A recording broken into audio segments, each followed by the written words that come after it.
ओम शांति। ओम शांति। ओम शांति। बड़ा अच्छा बाबा ने कहा है कि ओम शांति शब्द का उच्चारण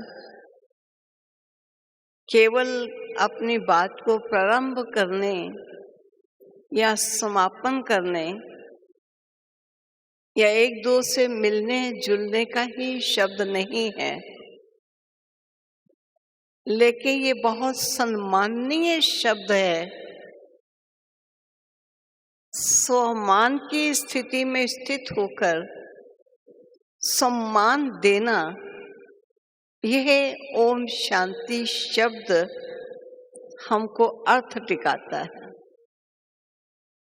जब हम अपने सम्मान में रहते हैं तब हम किसी को सम्मान दे पाते हैं और सम्मान पूर्वक शब्द बोलते हैं ओम शांति। जैसे कि आप हम सभी ब्राह्मण कुलभूषण इस बात को जानते हैं कि हमारा जन्म ज्ञान से ही हुआ है और ज्ञान का निरंतर हम बच्चों को पालना का रूप मिलना ये बहुत जरूरी है। अगर एक मछली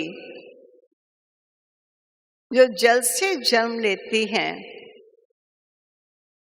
जल उसका जीवन है, उसे निरंतर जल मिलना ही चाहिए। बिना जल के वो जीवित नहीं रह सकती।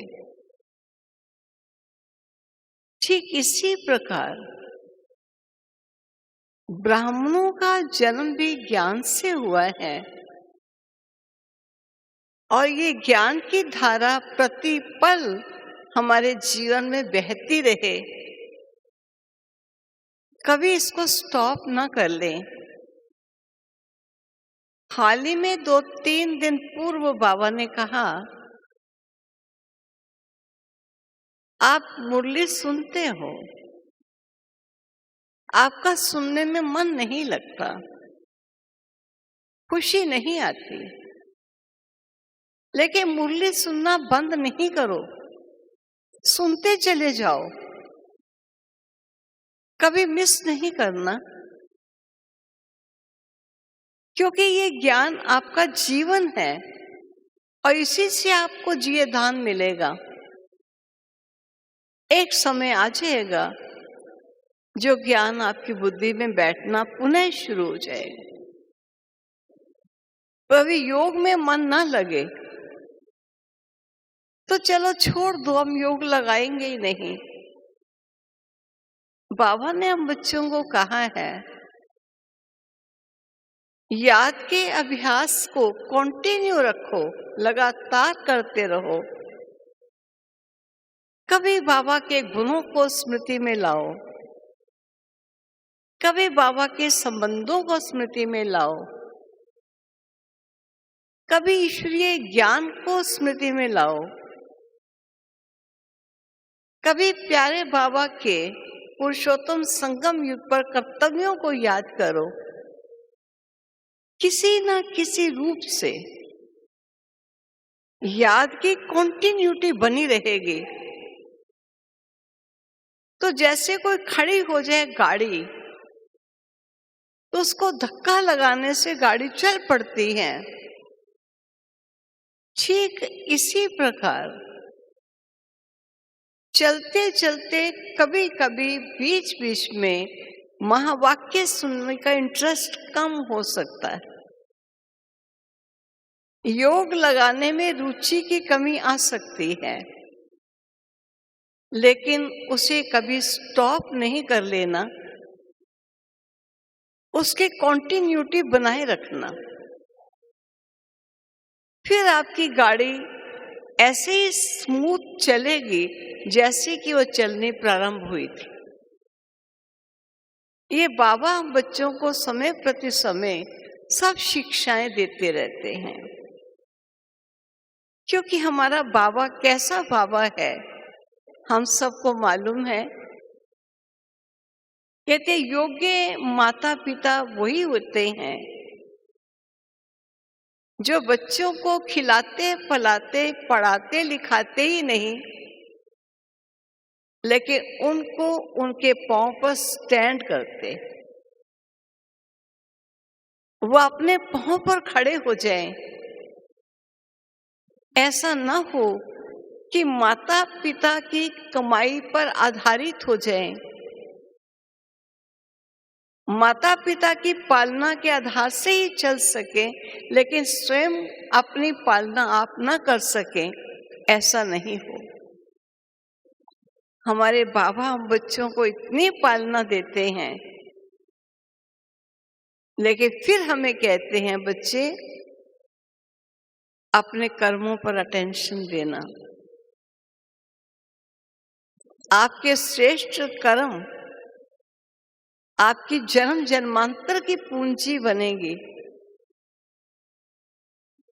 अगर आपने अपने कर्मों पर अटेंशन नहीं दिया और केवल इतना ही समझ लिया हम ब्राह्मण बन गए, बाबा हमको मिल गए, ज्ञान हमको समझ में आ गया,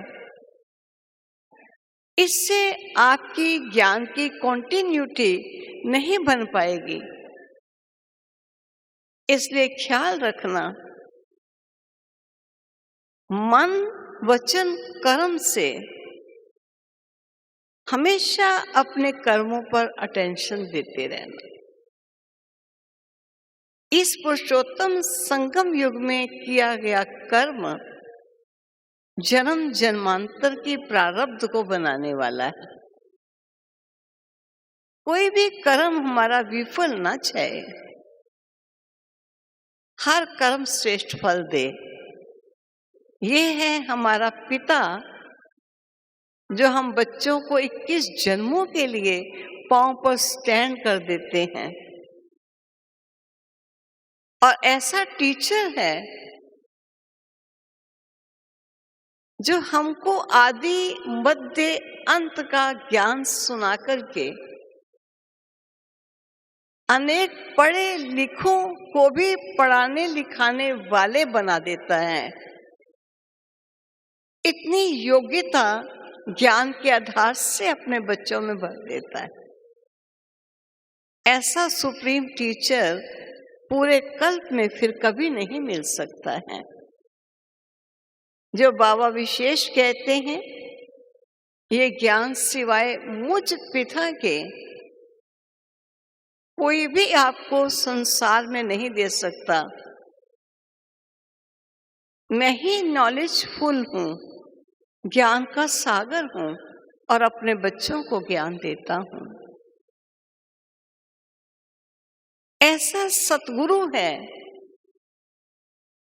कि हमारी गति और सदगति तो करते ही हैं, लेकिन अपने बच्चों को गति सदगति करने के अन्य आत्माओं के निमित्त बनाते हैं। बच्चे उन्हें भी गति सदगति का रास्ता दिखाओ। इस रास्ते से सब वंचित हैं। ऐसा वो पिता जिसने इस धरा पर आके जिस यज्ञ की स्थापना की, तो मुझे कहा कि कुछ गुलजार दादी जी के साथ के पल आप वर्णन कीजिए और कुछ पुराना इतिहास यज्ञ का बताइए। तो कहते कहते मेरे सामने यज्ञ का पुराना इतिहास सामने आ रहा है। जब हम यज्ञ में आते थे, मैं पांडव भवन में ही आई, और उस समय पांडव भवन बना हुआ नहीं था। केवल जहां ये ऑफिस है, ये कच्ची सी मिट्टी थी सारी जमीन पर, और थोड़ा सा अंदर का एक पोर्शन बना हुआ था।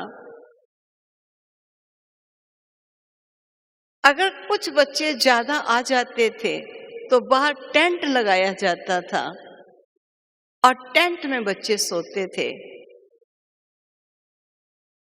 एक बार वर्षा आ गई रात को, बाबा एक सेकंड में उठे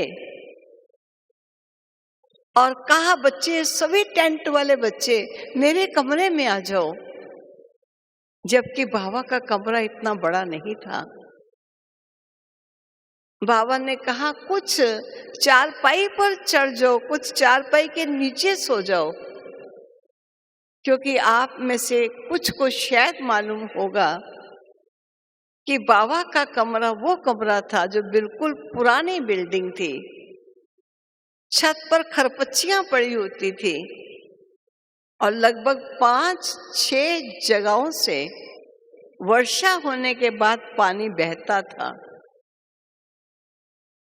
नीचे कहीं बर्तन रखते थे ताकि पानी उस बर्तन में इकट्ठा हो जाए, फैले नहीं। ऐसा स्थल होने के बावजूद भी बाहर की वर्षा से बचाने के लिए बाबा प्यार का सागर था। अपने बच्चों को जिगर लगाता, बच्चे मेरे कमरे में आ जाओ, वर्षा में भीग नहीं जाना।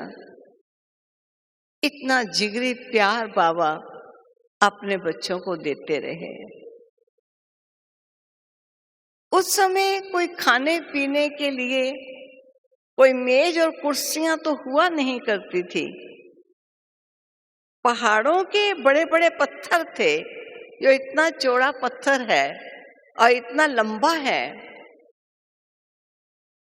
उस लंबे पत्थर को 3 पत्थरों के आधार से खड़ा कर दिया।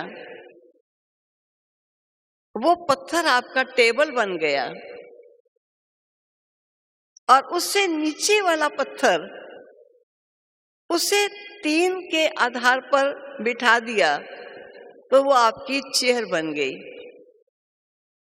इस प्रकार पत्थर का टेबल और पत्थर की चेयर, अगर कोई बच्चा जमीन पर नहीं बैठ सकता तो उसके लिए ये मेज कुर्सी तैयार थी।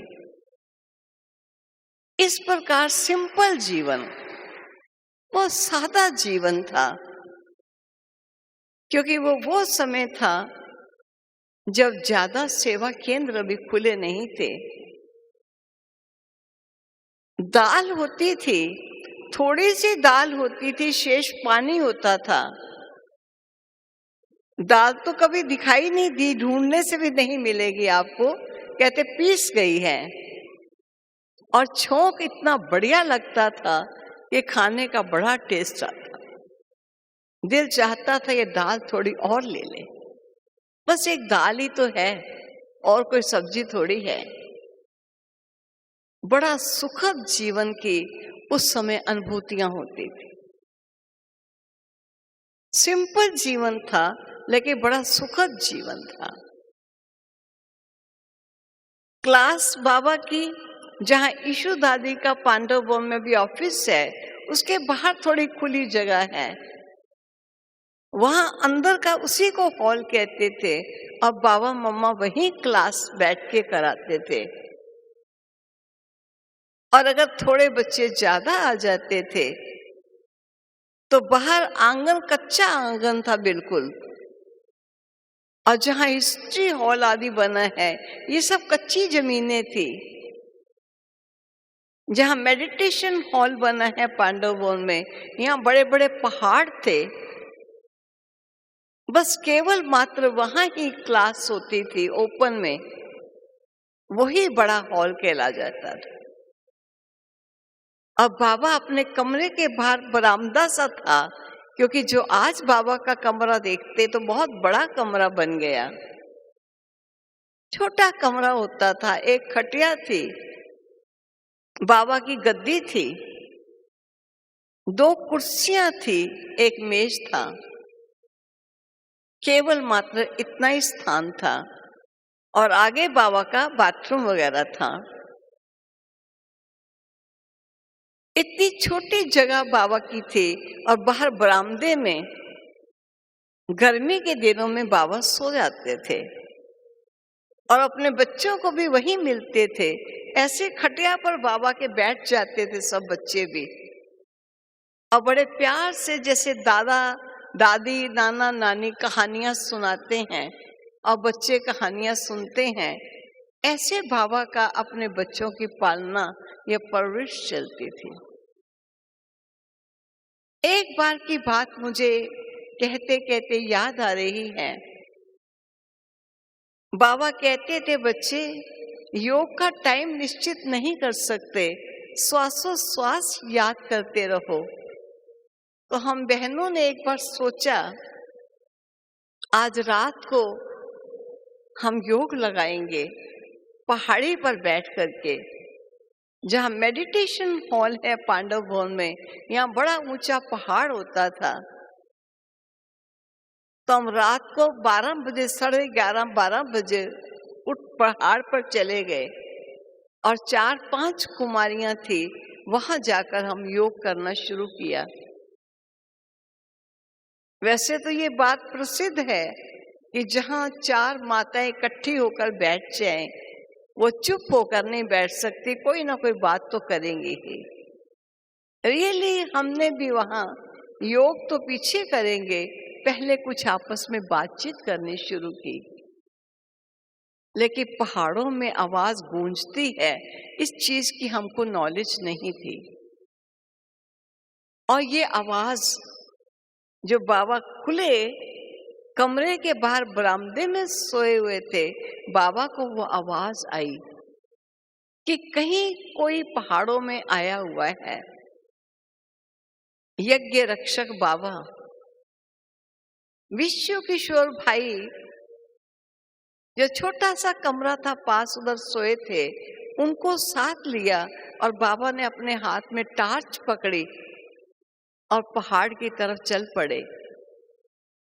ऐसा नहीं कहा जाओ विश्व किशोर तुम देखो कौन है ऊपर, लेकिन स्वयं आगे आगे चले और टार्च हाथ में थी और हम शांत होकर बैठ गए। हमें नहीं मालूम कि हमारी आवाज से बाबा को पता चला, आहट हुई कि कोई है जरूर। और जब बाबा ने वहां आकर देखा तो हम 5 बहनें योग में बैठी थी। तब बाबा ने कहा, बच्चे यहाँ क्या कर रहे हो? इस समय योग लगा रहे हो? चलो अपने कमरे में चलकर विश्राम करो, फिर प्रातः योग लगाना। अब वास्तव में हम योग नहीं लगा रहे थे, हम बातें कर रहे थे। तो कैसे यज्ञ रक्षक बाबा बनकर के, चाहे यज्ञ में पहरा देने वाले पहरा देते थे, लेकिन बाबा ने पहरेदार को नहीं बुलाया, अपनी टार्च पकड़ के स्वयं देखने गया कौन है, कोई भी तो हो सकता है। बहुत बाबा अपने बच्चों की पालना, यज्ञ की रक्षा, ये बाबा का बहुत बड़ा कार्य चलता था। छोटी सी किचन थी, कुछ अच्छे अच्छे बच्चे आने लगे, क्योंकि पहले मधुबन में पांडव भवन में रहने की इतनी जगह नहीं होती थी। ऊपर मिनिस्टर्स क्वार्टर्स हैं, कॉटेजेस बनी हुई हैं, तो मिनिस्टर्स लोग बहुत कम कभी कभी आते थे, तो कॉटेजेस किरायों पर मिलती थी। अब बहुत लोगों ने समर हाउसेस ऊपर बहुत से बना रखे थे, जो कभी समर में कभी कभी आते थे। लेकिन बाबा इन कॉटेजेस को और उन मकानों को किराए पर ले लेते थे, ताकि बच्चों को रहने में असुविधा ना हो। तो कुछ बच्चे जब अच्छे कुछ आने लगे, कहा बाबा हम किरायों पर ये सब स्थान लेते हैं, क्यों नहीं इनमें से कुछ मकान हम खरीद कर लें? बाबा ने कहा, नहीं बच्चे, खरीद नहीं करने हैं। अभी कना कना भी सेवा के विस्तार में लगाना है। खरीदने वाले मेरे बहुत बच्चे आ जाएंगे जो मकान खरीद कर लेंगे, लेकिन इन मकानों से मेरे बच्चे समाने वाले नहीं हैं, इतने मकान मेरे बच्चों के लिए काफी नहीं होंगे। जबकि बहुत कम बच्चे थे उस समय और ऐसा लगता था कि काफी मकान ले लिए जाए तो गुजारा चल जाएगा। लेकिन बेहद का बाप दूरंदेशी है, उसे मालूम है कि छोटे छोटे मकानों से काम नहीं चलने वाला। और आज आप देख रहे हैं कि शांतिवन जैसा विशाल भवन भी छोटा पड़ जाता है। बहुत से बच्चे आज चाहते हैं कि हम शांतिवन में अंदर रहें, लेकिन कह दिया जाता है इतनी जगह नहीं है अंदर। आप मनमोहिनी कॉम्प्लेक्स में जाइए, आनंद सरोवर में जाइए, जबकि वो काफी दूर है। फिर भी बच्चों के रहने के काफी प्रबंध कर दिए गए। तो बाबा उस समय भी कहते थे, बच्चे क्या समझते हो, जो तुम्हारी इस समय की रसोई है, इतना बड़ा तो तुम्हारा एक देगचा होगा, पतीला होगा जिसमें तुम्हारी सब्जी बनेगी। तुम क्या समझते हो? अब हम समझते क्या थे? लगता था कि जब हम चलते थे तो हमारे पीछे कई बार दिल्ली में छोटे बच्चे ये कहते हुए चलते थे, ब्रह्मा कुमारी के पाखंड से बचो। और सभी दीवार पर लिखत लगाई होती थी, ब्रह्मा कुमारी के पाखंड से बचो। बहुत अगेंस्ट एटमॉस्फेयर बना हुआ था। लेकिन बाबा का यही कहना था, सत्य की नैया हिलेगी जरूर, डूबेगी नहीं। बच्चे सत्य पथ पर चलते चलो, बढ़ते चलो। तूफान आएंगे, लेकिन ये तूफान तोहफा बन जाएंगे। और आज हम देख रहे हैं वैरायटी तूफान आए, लेकिन तूफान तूफान नहीं रहे। कईयों ने इन तूफानों से जन्म लिया है, उनके लिए वो तोहफा बन गए हैं। तो बाबा के छोटे से भवन से इतना बड़ा भवन बन गया। अगर उस समय कोई देखे तो कहेगा ये कैसे होगा, लेकिन किस प्रकार बाबा हमको कहते थे, अरे बच्चे, इतने बच्चे आएंगे, इतने बच्चे आएंगे कि इस गेट से आएंगे, उस गेट से निकल जाएंगे, बस इतना टाइम ही रह पाएंगे। सोच नहीं सकते थे कि पांडव भवन अपना घर, और वहां बच्चे आएंगे और आकर के चले जाएंगे, ये कैसे होगा। और आज हम देखते हैं बसेस की बसेस लाइनें लगकर जाती हैं, सुबह जाती हैं, दोपहर वापस आती हैं, दोपहर जाती हैं, शाम वापस आ जाती हैं। कौन वहां रहता है, कौन वहां ठहरता है? चंद बाबा के बच्चे वहां ठहरे हुए। बाबा को ये सब दृश्य ऐसे दिखाई देता था जैसे सामने है। इधर से बच्चे आएंगे, इधर से बच्चे चले जाएंगे। बच्चे इतना ही केवल बाबा के घर में आना होगा। हम वो पद्मा पदम भाग्यशाली स्वयं को समझते थे, जिस भगवान ने हमें अपने घर में ना केवल रखा है, लेकिन हम बच्चों के जीवन का निर्माण कर रहा है। तो ऐसे प्यारे बाबा के वो दिन भी बहुत प्यारे थे और ये दिन भी बहुत प्यारे हैं। उस समय थोड़ा सा परिवार होता था, कोई कानपुर से आया है, कोई लखनऊ से आया है। मैं देखती थी सब एक दो को आपस में पहचानते थे कि ये हमारे सब परिवार वाले आए हैं। अभी परिवार इतना फैल गया है कि हम समर्पित भाई बहनें भी एक दो को पहचान नहीं पाते, ये कहाँ से हैं और कब से ईश्वरीय ज्ञान में चल रहे हैं। बड़ा किसी ना किसी का कभी परिचय मिल जाए, नहीं तो कोई परिचय नहीं। बाकी रही प्यारे बाबा के साथ अपनी दादियों की हिस्ट्री। अब वो भी एक समय था, हमारी मम्मा जा रही है, मम्मा घर में फ्रॉक पहनती थी और पजामा पहनती थी और चुन्नी लेती थी, ये मम्मा की घर की ड्रेस होती थी। कोई साड़ी पहनना, वो मम्मा जब सेवा क्षेत्रों पर जाती थी तब साड़ी पहनती थी। तो कभी मम्मा इधर जा रही है, कभी बाबा इधर जा रहे हैं, घर में मम्मा बाबा दादियां चारों तरफ घूमती आपको नजर आएंगे। सोचिए वो समय कैसा समय होगा, फरिश्तों की सभा होगी।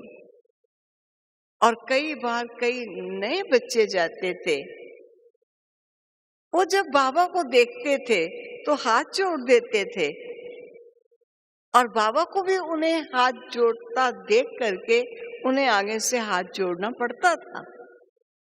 और क्लास में बाबा कहते थे, कई मेरे भक्त बच्चे आए हुए हैं।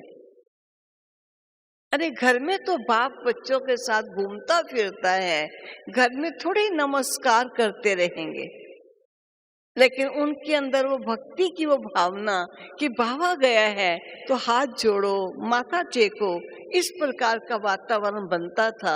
तो बाबा कहता था, भक्त बच्चे आए हुए हैं, बच्चे जो आएंगे उनका वातावरण अलग होगा, भक्तों का अलग होगा। तो बाबा को भक्ति का संस्कार अच्छा नहीं लगता था। बाबा को अपने बच्चे जो प्यार से बाबा से मिलते जुलते थे वही अच्छा लगता। चलते फिरते बाबा बच्चों को पढ़ाते थे। एक बार बाबा ने मुझको कहा, क्लास चल रही थी और क्लास पूरी होते ही बाबा ने मुझे ऐसे करके बुलाया। मैं बाबा के नजदीक गई। बाबा ने कहा, बच्ची कितनी देर अपने को आत्मा समझती हो? मैंने बाबा को फौरन उत्तर दे दिया, बाबा मैं सारा दिन अपने को आत्मा समझती हूँ, क्योंकि मुझे इतनी ही नॉलेज थी मैं आत्मा हूं, तो बस समझ लिया। बाबा ने थोड़ा सा मुस्कुराया और मुझे कहा कि कल तुम मुझको आकर बताना कि कितनी देर तुमने स्वयं को आत्मा समझा। जब बाल्टी पानी की भरना तो हाथों को ऑर्डर देना तो बाल्टी उठाएंगे और नल से भरेंगे, फिर उठा करके इसे बाथरूम में ले जाएंगे। आप साक्षी बनकर इनसे काम कराना, लेकिन चेक करना ये काम चल रहा है। गाड़ी को स्नान कराना, गाड़ी को स्वच्छ करना, लेकिन मैं गाड़ी की मालिक हूं ऐसा समझकर ये सब कार्य करना। भोजन कैसे खाना, पानी कैसे पीना, 4-5 बातें मुझे बाबा ने बताई और कहा कि मुझे कल बताना कि कितनी देर स्वयं को आत्मा समझा। मैंने चेक करके देखा तो जब मैं पानी की बाल्टी लेकर गई तो मुझे एकदम याद आया, लेकिन बाल्टी भर गई, बाथरूम में ले गई, मुझे कुछ याद नहीं रहा। स्नान से पूर्व 1 बार या 2 बार स्मृति में आया, फिर पुनः विस्मृत हो गई। मैंने देखा कि मैंने स्वयं को आत्मा तो बहुत ही कम समझा है। अब मैंने तो बाबा को कहा है कि मैं सारा दिन अपने को आत्मा समझती हूँ। अगर मेरे से बाबा आज पुनः पूछे तो मैं क्या उत्तर दूंगी? क्लास चल रही थी दूसरे दिन, क्लास पूरी हुई, बाबा ने मेरे से कुछ नहीं पूछा। मैं बहुत खुश कि चलो मेरे से पूछा नहीं, पूछते तो मैं कैसे बताती, क्योंकि मैंने तो कहा था मैं सारा दिन आत्मा समझती हूँ। बाबा वहीं घूमते थे, आंगन घर तो वही था। ऐसे ही बाबा बाहर जा रहे थे और मैं दूर खड़ी थी। बाबा ने ऐसे देखा, देख के मुझे कहा, बच्ची। मैं बड़ी खुशी खुशी भागती भागती बाबा के पास पहुंची। बाबा ने मुझे पूछा, कितनी देर अपने को आत्मा समझा? मैं पकड़ी गई। मैंने सोचा मेरी मुक्ति हो गई। सुबह नहीं पूछा बाबा ने, अब थोड़ी पूछेंगे। लेकिन मेरा बाबा बाबा भी है और हर समय मेरा टीचर भी है। और बाबा ने मेरे से जब पूछा कितना समय अपने को आत्मा समझा, तब मैंने कहा, बाबा बहुत कम समय। तो बाबा ने कहा, बच्चे, आत्म स्मृति की स्थिति में स्थित होने के लिए बहुत लंबे समय के अभ्यास की आवश्यकता है। बार बार अभ्यास करने की जरूरत है कि मैं चैतन्य शक्ति आत्मा श्री रूपी कर्म इंद्रियों से कर्म कराने वाली हूं और कर्म करा चुकने के पश्चात पुनः अपने स्वरूप और स्वमान में स्थित हो जाना है। क्योंकि हम सब समझते हैं कि यही एक ऐसा लेसन है जो हमें हमारे नेचुरल जो गुण हैं, ज्ञान, आनंद, प्रेम, शक्ति, पवित्रता, इन सब गुणों में हम तब तक नहीं आ सकते जब तक हम अपने नेचुरल नेचर की स्थिति में स्थित नहीं होंगे। और ये हमारी नेचुरल नेचर है, शांति, प्रेम, पवित्रता। नहीं तो कह देंगे कब तक शांति बनाए रखें, कब तक प्रेम करते रहें। परंतु जब आत्मा अपने आत्म स्वमान और स्वरूप की स्थिति में अभ्यस्त होती चली जाती है, तब तक उसे कब तक कहने की आवश्यकता नहीं होती। ये आत्मा का स्वरूप है, ये आत्मा का स्वमान है, ये आत्मा की नेचुरल स्टेज है, जिस स्टेज में उसे सदा स्थित रहना है। तो बाबा अपने बच्चों को पल पल में हर चीज सिखाते थे। कैसे बाबा पिता बनकर बच्चों को पालते थे, शिक्षक बनकर पढ़ाते थे और सखा बनकर के बच्चों को खेलते थे बच्चों के साथ। एक बार ऐसे ही ब्रह्मा भोजन चल रहा था, तो बाबा भी सामने नीचे ही बैठे हुए थे ब्रह्मा भोजन के लिए, और बच्चे भी ऐसे लाइनों में बैठे हुए थे ब्रह्मा भोजन करने के लिए। ब्रह्मा भोजन जब हो गया तो एक तरफ मैं बैठी थी, एक तरफ मेरे सामने एक इधर लाइन में एक सखी मेरी बैठी थी। उसने मेरे से पूछा कि रुमाल है? मैंने कहा नहीं, मैं तो लाई नहीं हूं। पहले कोई टिश्यू पेपर तो नहीं होते थे। बाबा हम बच्चों को देख रहा था कि वो उससे रुमाल पूछ रही है, वो कहती है मेरे पास नहीं है। तो बाबा ने ऐसे रुमाल मेरी तरफ फेंका, अपना रुमाल, सफेद बड़ा सुंदर सा रुमाल था, साफ सुथरा। तो बाबा मुझे कहता है इशारे से कि पहले अपना हाथ पोंछ लो, फिर तुम उसको दे दो। अब मैं रुमाल को पकड़ के दाएं और बाएं देखती हूँ, अब इससे मैं हाथ कैसे पोंछूं, इतना साफ सुथरा है। फिर बाबा कहते हैं,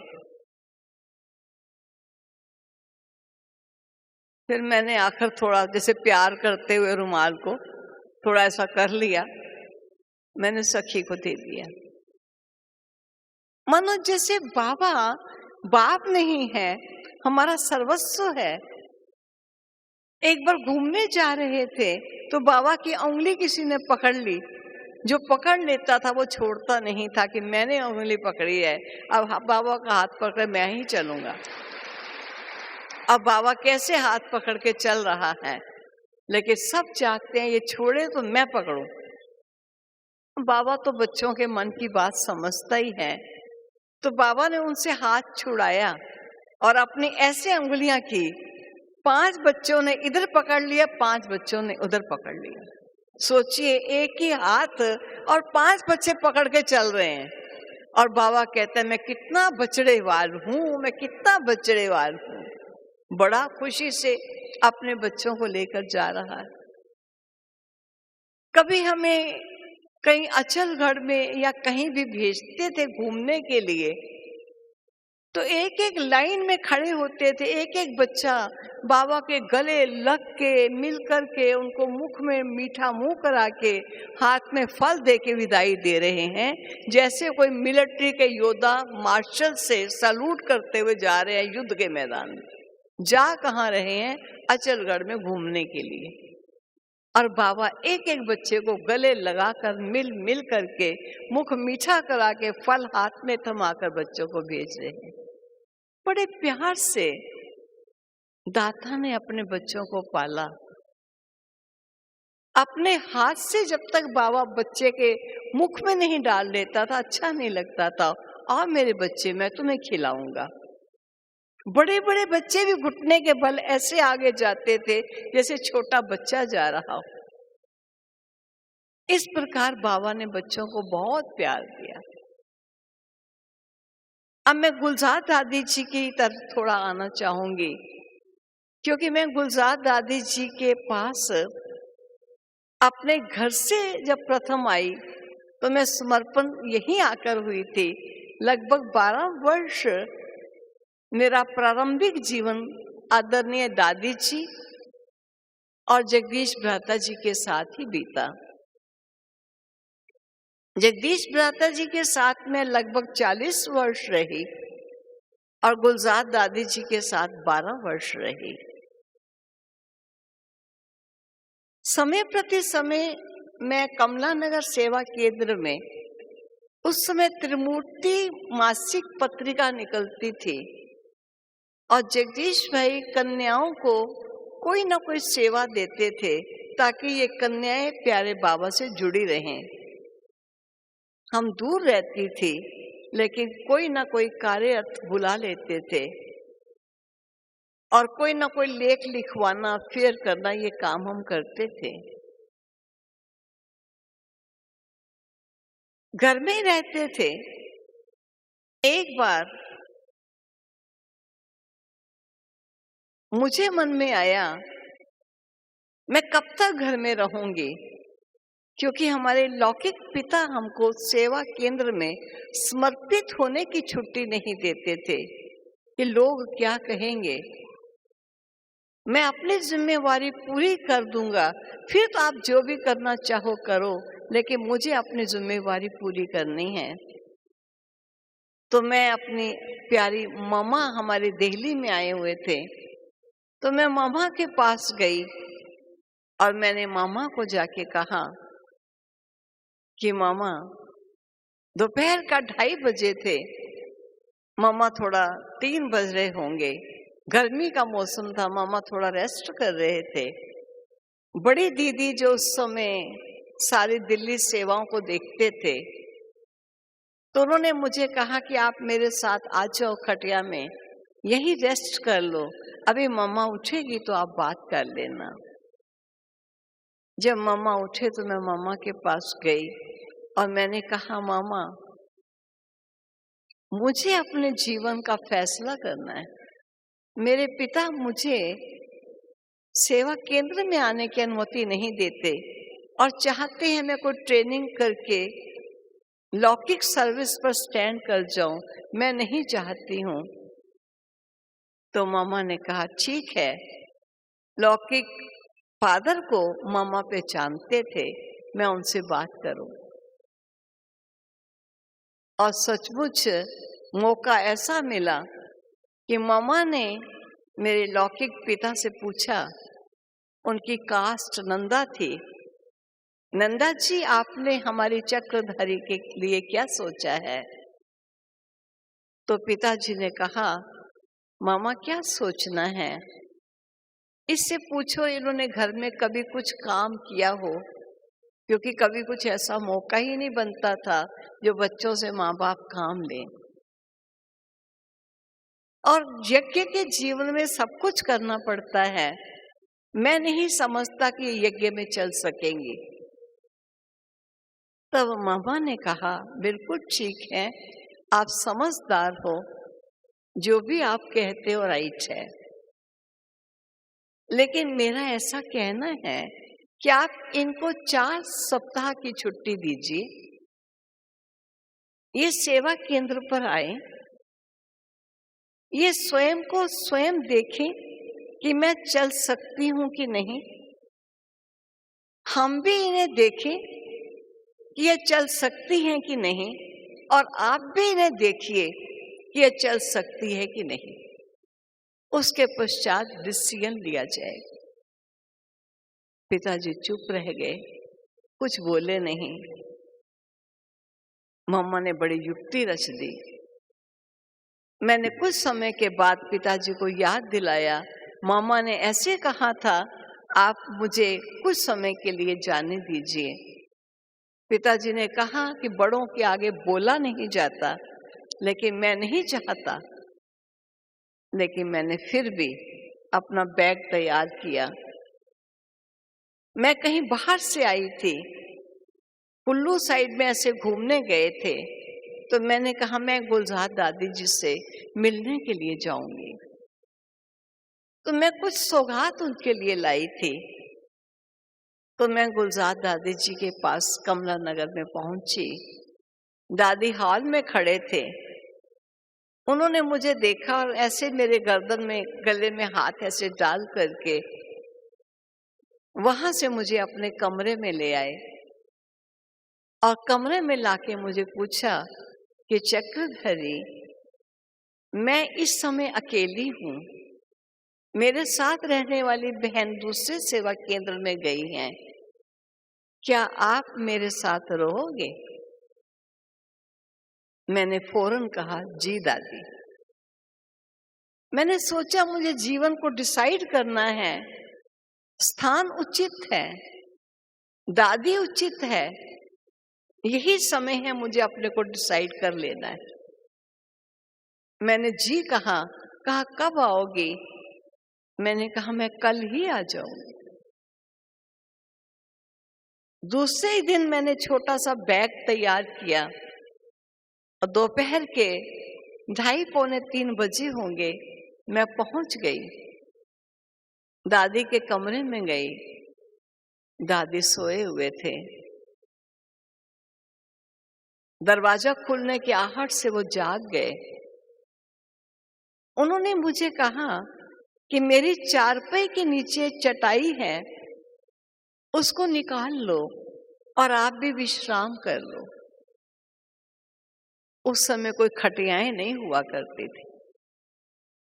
एक खटिया थी, वो भी सिंध कराची से शिप में लाई हुई वो खटिया थी जो नवार की बनी हुई थी, और 2 कुर्सियां और एक मेज, वो भी यज्ञ से ही आया हुआ था। इतना ही फर्नीचर था, इसके अलावा कुछ फर्नीचर नहीं था। मैंने चटाई निकाली चारपाई के नीचे से। मुझे ऐसा लगा कि एक बहुत मखमली कारपेट मैंने बिछा लिया हो और मैं उस पर विश्राम कर रही हूँ। बहुत सुखद आनंद की मैंने नींद ली। फिर दादी ने मुझे कहा कि आपको अपने कपड़े रखने होंगे, तो कपड़े कहाँ रखोगे? तो दीवार में जैसे शेल्फ बनी होती है सीमेंटेड, तो एक छोटा सा कमरा था, उसमें शेल्फ बनी हुई थी 4। कहा एक खाने में जगदीश भ्राता जी के कपड़े रखे हुए हैं, एक खाने में मेरे कपड़े पड़े हैं, एक में आप अपने रख लीजिए, और एक में भंडारे की जो माता है ये उसके कपड़े। तो ये 4 खाने, यही हमारी अलमारी थी।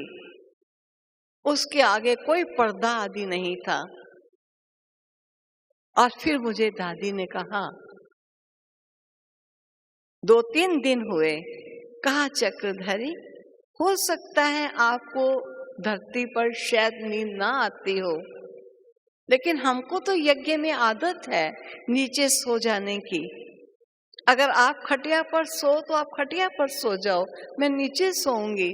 मैंने कहा नहीं दीदी। कहा नहीं, मैं यहाँ सोती हूँ सेवा अर्थ। क्या सेवा है? तो दादी के खटिया पर दरी बिछी हुई थी। दरी के ऊपर जगदीश भ्राता जी के कपड़े हैं, तो पानी लगाकर तय करके अच्छी तरह उनको रख दिया। गुलजार दादी जी की साड़ियां हैं, पानी लगाकर ब्लाउज आदि तय करके वो रख दिए। और मुझे भी कहा कि आप भी अपने कपड़े जो धुल जाएं उनको पानी लगाकर ठीक से तय करके रख देना। और फिर उसके ऊपर चादर बिछ जाती थी और दादी रात को सोती थी। सुबह प्रेस हुए कपड़े हम सबके हाथ आ जाते थे। तो कहा मैं सेवा अर्थ खटिया पर सोती हूँ, बाकी मुझे कोई खटिया पर सोने का दिल नहीं होता है। खटिया पर तो आप सो सकते हो, क्योंकि आप लोगों को शायद आदत नहीं होगी। मैंने कहा नहीं, ऐसी कोई बात नहीं। इतनी प्यार की मूर्त थी अपनी आदरणीय दादी, और खटिया पर भी सोती हैं तो वो भी सेवा अर्थ सोती। कई बार अपनी बड़ी दीदी, क्योंकि हमने वो समय देखा जब सारी दादियां साकार में थी, एक भी नहीं गई थी। देखते ही देखते पक्षी उड़ते चले गए अपने अव्यक्त वतन की ओर। कभी एक दादी ने कहीं सेवा पर जाना है और उसके कपड़े प्रेस नहीं हुए, तो दूसरी दादी कहती हैं कि कुर्सी की गद्दी के नीचे तुम तय करके रखो, मैं इसके ऊपर बैठ करके दाल साफ कर लेती हूँ। मैं ये काम करती हूँ, जब तक तुम तैयार हो जाओ अपना काम कर लो, तब तक मैं तुम्हारी साड़ी को प्रेस कर दूँ। साड़ी प्रेस हो जाती थी, गद्दी से उठाई, साड़ी प्रेस हो गई। मालूम भी नहीं था प्रेस करनी भी होती है। हाँ, जब किसी मिनिस्टर आदि बड़े आदमी को मिलने जाना होता था, तो कुछ कपड़े, एक दो कपड़े, कोई जगदीश भाई जी का या कोई गुलजार दादी जी की साड़ी, वो प्रेस करने चली जाती थी। बाकी सब कपड़े ऐसे ही पानी लगा करके प्रेस किए जाते। दादी बहुत भोले थे, इनोसेंट थे। जैसे आपने बृजमोहन भ्राता जी से भी सुना और हम भी देखते थे, कभी बाजा कहीं बजने की आवाज आ जाए तो सबसे पहले दादी उठ के जाकर देखती थी, देखो क्या हो रहा है। कोई बंदर नचाने वाला आ गया, कोई रीछ नचाने वाला आ गया, पहले तो ऐसे ही मोहल्लों में आते रहते थे। और दादी आवाज लगाती, चक्रधरी आ जाओ, रीछ नाचने वाला आ गया है। अच्छा, भी रीछ नाचने वाला देख लीजिए, रीछ नचाने वाला आ गया है। बड़े प्यार से मिलकर दोनों हम खाना खाते थे। कभी दादी ने अकेले खाना नहीं खाया है। एक बार कहीं जाना था, टोली बनाने की बात चली, तो टोली बनाए कौन? ना मुझे आती है, ना किसी अन्य को आती है। गुलजार दादी जी ने कहा कि मैंने यज्ञ में तवे से रोटी को किसी खुरपी के द्वारा उल्टाया हुआ है, वो उल्टाने का काम मुझे करना आता है, बाकी बेलना या बनाना ये मुझे नहीं आता है। जगदीश भ्राता जी ने कहा मुझे आटा गूंदना आता है, उसमें मोन डालना आता है, मैं वो डालूंगा। उन्होंने आटा गूंदा, मैंने छोटी छोटी सी मट्ठियां सी बनाई, गोल गोल बनाया, और गुलजार दादी जी ने उसको तल दिया।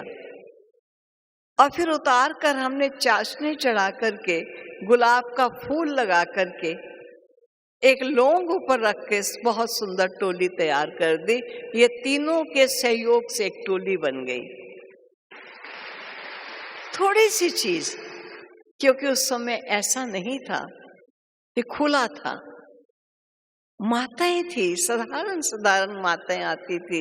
कोई एक कटोरी चावल ले आती थी, कोई एक कटोरी सूजी ले आती थी, कोई एक कटोरी आटा ले आती थी। इस प्रकार वो पुड़ियाएं हम कनस्तर रख लेते थे, कनस्तर में रखते जाते थे। फिर जो चावल एक दो से मिलान खाते थे वो आपस में मिला लेते थे। इस प्रकार बड़ा सिंपल जीवन, लेकिन ऐसा लगता था जैसे सुखद जीवन, बहुत आनंद का जीवन है। इतनी आत्माएं आती थी, कोई टोलियां तो खिलाने को नहीं होती थी। 2 रोटी बना दीजिए, थोड़ी सी सब्जी रख के, गिट्टी रख के, उस रोटी की गिट्टी उनको दे दीजिए, वो ऐसे खाते थे जैसे कि अमृत का पान पीना। तो इस प्रकार सिंपल जीवन जिया जिन आत्माओं ने। और गुलजार दादी जी के लिए जैसे नीलू बहन ने हमको सुनाया कि दादी की तबीयत बहुत खराब हो गई, दादी की तबीयत कभी भी कुछ होता था तो हमको भी याद है, हमारे होते भी कभी दादी ने शो नहीं किया कि मुझे कुछ हो गया है। लगता था दादी आज आपका लगता है कुछ है, कहते हाँ कुछ तो है, कुछ है, बड़े प्यार से। तो नीलू बहन सुना रही थी कि मैंने दादी को कहा कि दादी आपको बहुत तकलीफ हो रही होगी, क्योंकि डॉक्टर्स कहते हैं इसमें तकलीफ बहुत होती है। तो दादी ने कहा क्या हुआ, तकलीफ होती है तो जितनी भी तकलीफ होनी है हो जाए, लेकिन मैं नहीं चाहती कि मैं पुनः जन्म लूं, इसलिए मुझे जितनी भी तकलीफ है मुझे तकलीफ नहीं लगती। और प्यारे बाबा ने ये संदेश भी दिया कि बच्ची को बाबा ने वतन में अपने पास रखा है, भेजा नहीं है। ऐसी महान विभूति के उस प्रथम वर्ष पर हम सब यहाँ पहुंचे हैं, और मैं समझती हूँ ऐसे प्यारे बाबा, ऐसे अपने आदरणीय दादियाँ और ऐसी गुलजार दादी जी के जीवन से हम बहुत प्रेरणाएं लें, और ऐसे योगी और तपस्वी के जीवन से हम योगस्थ और तपस्वी जीवन बनाकर बड़ों को फॉलो करते हुए प्यारे बाबा की आशाओं को पूर्ण करें, ऐसी ही अभिलाषा करते हैं। ओम शांति, ओम शांति।